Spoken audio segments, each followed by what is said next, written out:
Dans cette séquence, nous allons chercher à tracer la fonction sinus à partir de son tableau de valeurs. Sachant qu'on va quand même répéter un certain nombre de propriétés de sinus qui fait que je n'ai pas besoin de calculer toutes les valeurs d'un sinus, de toute façon je vais en calculer un certain nombre, mais en plus limité dans un certain intervalle. Pourquoi? Puisqu'on a vu deux propriétés.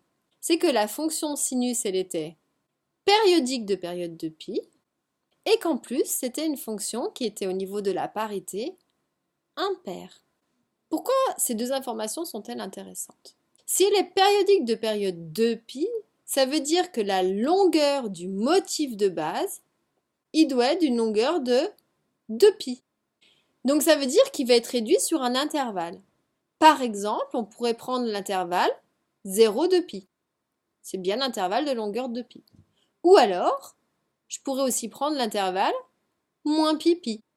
Mais en fait, de ces deux intervalles, il y en a un qui est plus intéressant. Pourquoi? Parce qu'elle est impaire. Qui dit impaire dit une propriété graphique qui est symétrie par rapport à 0. Et donc, pour cela, je vais prendre aussi un intervalle qui serait symétrique par rapport à 0. Autant d'éléments à gauche qu'à droite sur l'intervalle, c'est-à-dire que le résidu entre les deux, ça va être moins pi.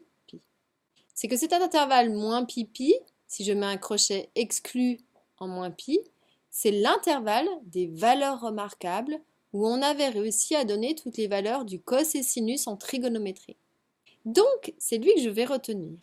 Et si j'ai une symétrie par rapport à 0, je pourrais encore réduire cet élément en 2, puisqu'après je pourrais compléter avec la symétrie. Et de ce fait, si je construis un tableau de valeurs juste avec les valeurs sur l'intervalle 0π, j'aurai ma courbe partout. Si on redéroule à l'envers, parce que si j'ai sur 0π, j'utilise le fait qu'elle est impaire, donc symétrique par rapport à 0, donc je récupère l'intervalle moins pi, qui est un intervalle de longueur de pi, et comme elle est périodique, je décale à gauche et à droite mon motif. Donc j'aurai eu tous les éléments. Donc on va construire un tableau de valeurs avec toutes les valeurs remarquables sur 0π, et du coup ça va nous faire réviser la trigonométrie.